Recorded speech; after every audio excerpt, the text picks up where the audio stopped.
Well, back to the nature thing. If you believe in the fall, which if you're Christian, you believe in a fall, and where you also are defending acting in accordance with our nature. So, you know, animals are acting according to their nature, and men have a nature. Humanity has a nature, and we were called into combating parts of our nature. Correct?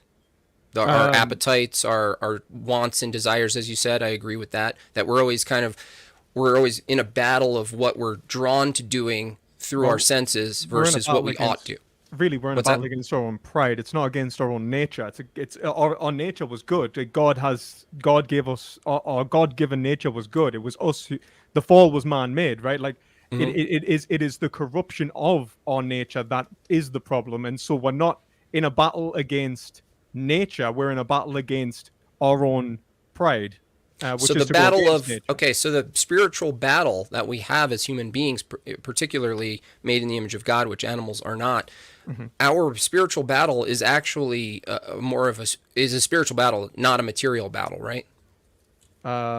Well, yes, partially. Obviously, our material actions are the consequences of whether we are fostering, virtues in our, not sinning for one, but also acting in accordance with principles of charity, of faithfulness, and Do so you on. think that we should, as an obligation, on top of your vegan position, try to construct and obtain pre-fall Eden here on Earth?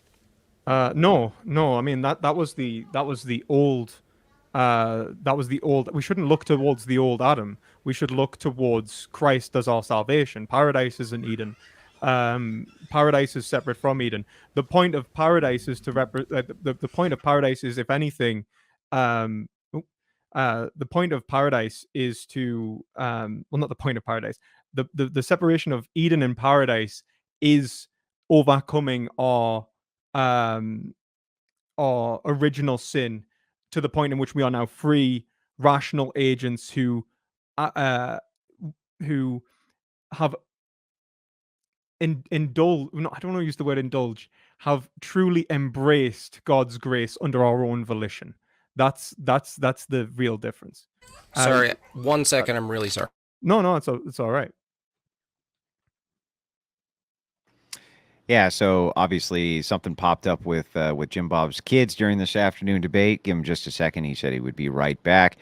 While he's gone, let me do some more shameless shilling and remind everybody the Dono chat link is at the top, um, and also that you can send in a super chat. Appreciate that, Jim Bob. Are you ready to continue? Yeah, sorry about that. Okay, Big go ahead. distraction. Perspective philosophy. We were ending on your note. Go ahead. Oh God. Well, I think it was just to say that that paradise is achieved through that like the point is that there was actually already the separation between paradise and Eden, even at the point of Eden, which was the oneness with God, right? Like, and so like if Adam hadn't sinned, or Adam and Eve hadn't sinned, an original sin hadn't occurred, they would have entered paradise after the completion of their lives anyway. Which is actually, I think it's in the Catechism of Saint Pius at the 10th. He talks about that. But the the the point is that when Eden was nature perfected by God, it was perfectly rational, perfectly structured, and then after the fall, we've entered irrationality, sin, essentially, entered the world, and it is now we are now we have lost many of the graces that God gave us, and so have to redeem ourselves through embracing the Christian life, and that through the grace of God. So, are you saying redeeming yourself would include as praxis not eating meat at all, ideally? I think that it would be not needlessly causing animals to suffer and die. So eating meat Suffer. is so if you were to find, let's say, like meat, like like a roadkill or something, I don't give a shit. If you want to eat that, that's whatever.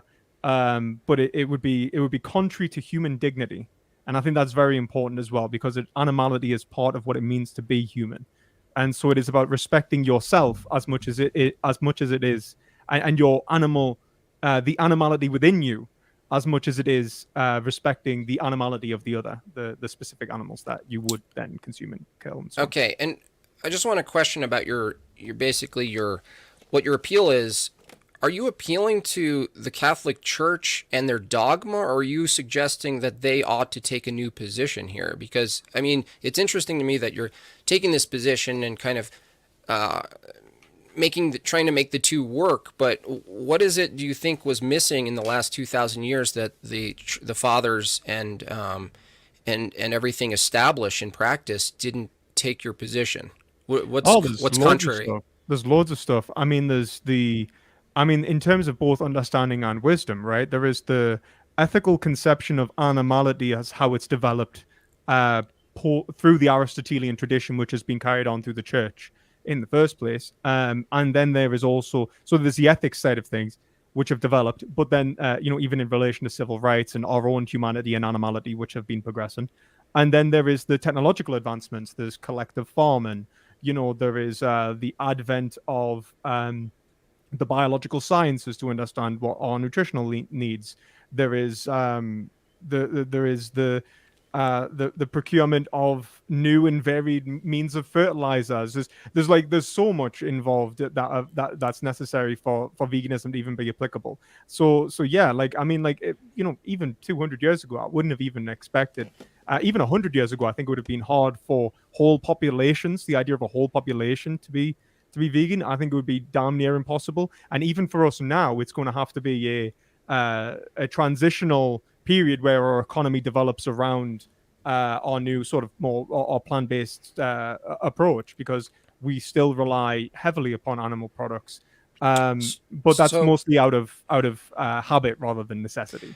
So let's say the Catholic Church takes a new position and they borrow yours and they establish authoritatively, almost like a new a new position that gives you ordered limits on consumption, not just of meat but on animals, by way that or vegetables as well, because there's still an impact from eating vegetables. Let's say they gave you the near bare minimum of what's required for intake. Would you accept it? No, because as I said before, I don't think that. That's why I even said before you should have went with the flourishing rather than the sustenance. When we're talking about what is needed for humans, it's not just our continued survival, but it's also our capacity to have a dignified and decent existence. Right, but if you were to get back down to the exact moment where suddenly it's okay to eat meat, it would be you crawling through the wilderness and looking at a porcupine sideways. No, I don't think that would be the bare minimum. I think that if you are talking about people having to sacrifice the capacity to live a relatively, like for example, like even vegans accept that uh, taking medication is absolutely acceptable, even if it's not life threatening. You don't expect someone to suffer needlessly just because there's some lactose in like a pill, or there's a capsule with a little bit of gelatin in or something like that. So what about No, one steak a week? there'll be no need for it. It's in the sense But that what it if I would not said bring what if I any it said would not no, bring any flourishing to no, but you. what if I determined that my flourishing, that my connection Uh-huh. to God and practice, the fact that going to church ends in a meal with a bunch of people coming together and sharing fellowship, and that we share in gratitude that God gave us animals to eat, and we're thanking Him, and we're eating I'd say steak. I'd say that you're going against God's will. I think that you could have gratitude for all of the Where's plentiful foods that God has given you to eat. Why are you choosing steak when your so stewardship so you're means that it's saying between? feast? Are you saying feast days I have no problems with feast days. I are have problems with what you're feasting on. There's a difference, especially when you have a choice. so okay? So you're saying that eating meat is when you meet with fellowship after church, eating meat, you're actually going against God's will. Yeah, I mean, it depends. Obviously, you have to actively understand that you are for it to be a sin. There's a difference. Like I think the nescience of the population, most people. I'm not going to say like the average person is actively willing against God. That's not what I think's happening. I think that they are unaware of the harm they are doing to God, to God's nature, Okay, so the well, need nature created by to God. so the harm created, the harm imposed on animals to eat directly the meat is unnecessary at feast day, but the harm to animals to maintain the veggie plantations for feast days and for fellowship is justified. Well, when Is we that what you're look saying? at, well, there's two things to break down there. The one, there is the necessity of harm, which you can't avoid harm when you are actively, deliberately killing animals. And then there's two, there is the difference in terms of flourishing from the animal to the plant. So if you look at it like this, in terms of crop deaths alone, right? You can take crop death because that's the main thing that you're worried about, right? Like in terms of this, it's the crop deaths. So Well, if I'm we just look at looking for the I'm looking for the threshold of deaths that you're okay with and it why would you be, determine that threshold. it's not about deaths being okay. It's like, okay, we can accept that flourishing of human life is a necessity, right? Now, it's how can we minimize the suffering and death to animals whilst maintaining that level of flourishing, that necessitated level of flourishing. And you Oh can do that well, on a plant-based diet, there's two and it will be things that are minimized. there's two things that are smuggled in there that haven't been determined. Can you see flourishing, what it looks like, and where the line is between not flourishing and flourishing? Can I see the line between flourishing, Yeah. not flourishing, and flourishing? Hmm. Um, I think that it's normally outlined. I think it's either in, I think it's Thomas Aquinas normally outlines it as in relation to the certain pleasures in accordance with divine law. So like obviously like sex, but only in for the reward of faithful marriage, or like food, but in relation to the continued sustenance and well-being of an individual. You're not committing a sin of gluttony, and so on like that. So it's like flourishing. Ultimately, it's about obtaining your end as a animal and also a rational being to the highest level. That's what it's about. Can we fulfill on God's commands and will for us to share His word and live a Christian life without flourishing in the material sense?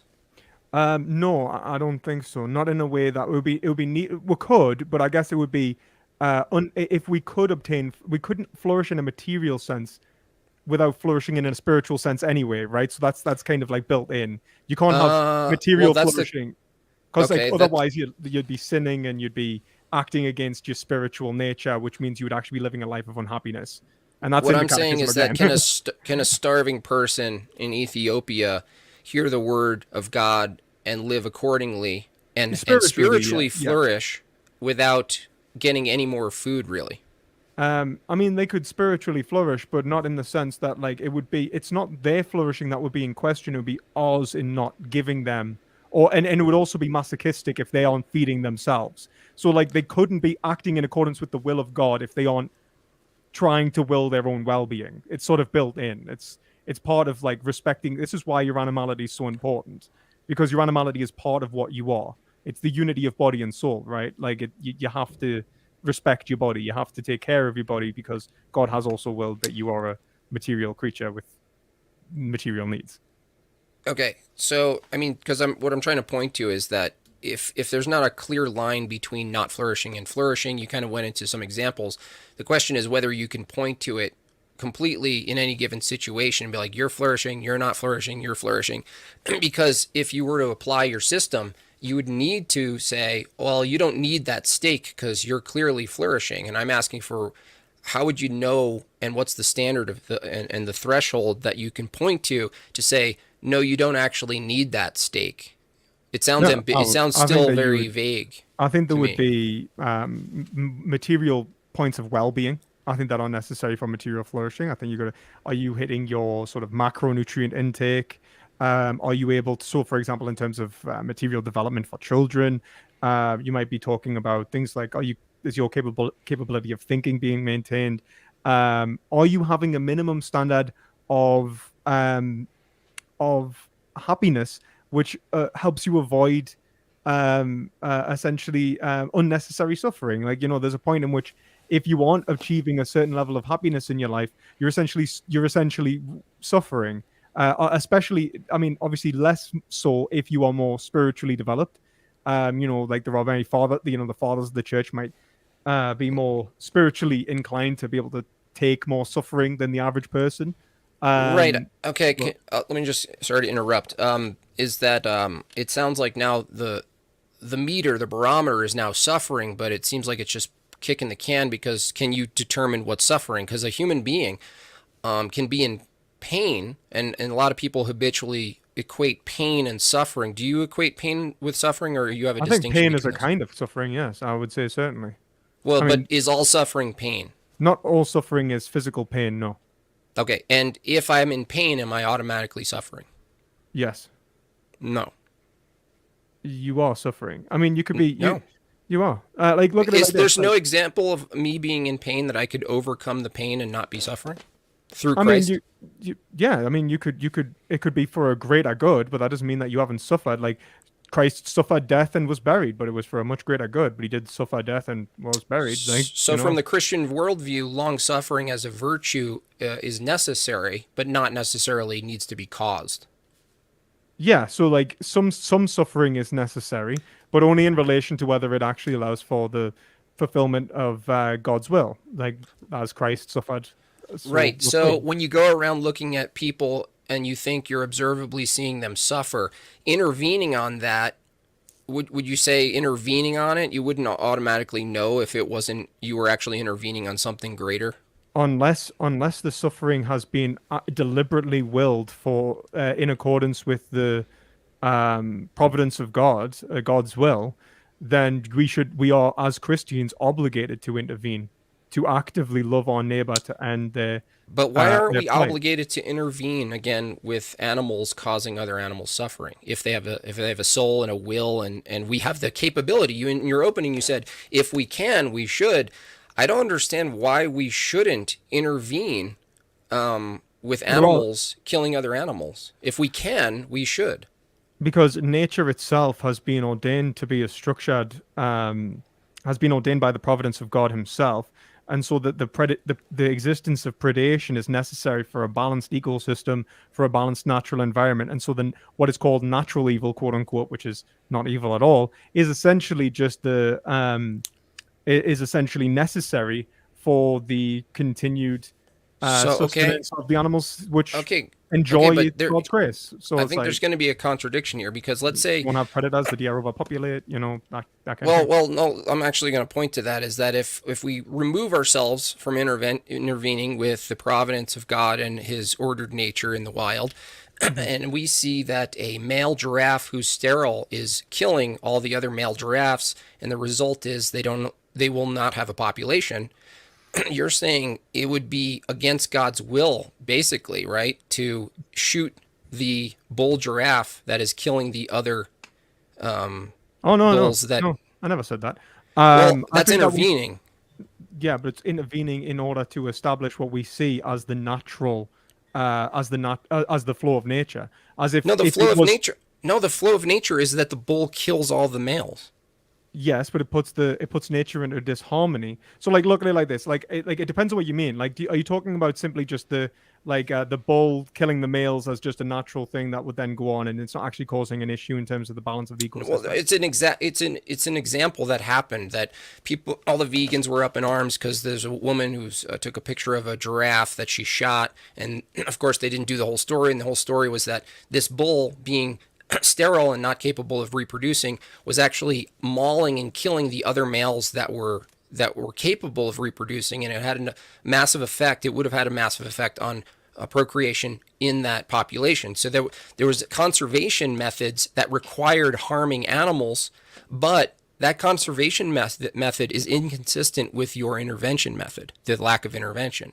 I never said that we So couldn't intervene at all. I said that we shouldn't intervene, that we are not obligated to intervene in terms of like implementing a kind of human justice onto what has been what naturally occurs. Like if you're talking about maintaining a divinely ordained structure, that's different. So, for example, catch and release programs, trying to prevent animals from moving from one zone to the other because of like a proliferous, destruction of habitat, or these things need to be considered. Ecological conservation is obviously important in but relation to our stewardship, but if you're talking about like in this specific case, which I don't know enough about to even really comment on, if I'm honest.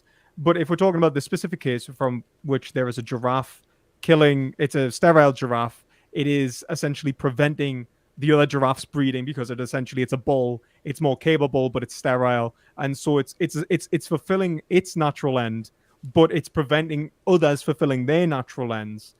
Um, Giraffe jail. I think that I mean, I would prefer giraffe jail in the sense that it seems to prevent the needless suffering and death. In the sense that you could have done something else other than kill it for one. So Well, it seems enslave that, it. yeah, I mean, like not enslave. I mean, you could give it a good life. You Oh. could put it in a sanctuary, couldn't you? You could give it a good life just away from the harm it's causing. Well, no, this Um, happens. This happens in sanctuaries. That's the whole point. Is that well, in you in could even move it away. conservation, in lands of conservation, these things still happen. And the problem with your position is that, on one aspect, you shouldn't intervene with the bear and take the vegan gains approach of bear jail. Because you're just intervening with God's providence of His coded beasts and what they do. They Well, I think do there's what a point animals in do. which you're just fucking up nature. There's a point in which you are Well, just fucking up well, nature. that's Like, that's begging the question because you said things like harmony. You're stopping the harmony. I don't think you'd I mean, be do you able to think look. we could remove predation without destroying natural equilibrium, for example? Well, no. Like, And the point isn't whether we're capable of it. The point is, no, I mean, if I it hold on, is. no, if I say, hey, you don't want to intervene over here with the bear attacking the deer because it's just doing what it's doing, and it's God's providence that it does that. But you're saying, oh, we should probably stop the giraffe from mauling the other animals. I don't see the difference at all in the two activities. I think I'm not calling for its death. I think I'm actually saying like if we can do it without causing needless suffering, that'd be great. Needless death and suffering. And two, I mean, like I guess there's two things to say about the giraffe. One, we're trying to undo the harm that we've done. I don't really think it would matter that much to the giraffe population if we hadn't killed them all.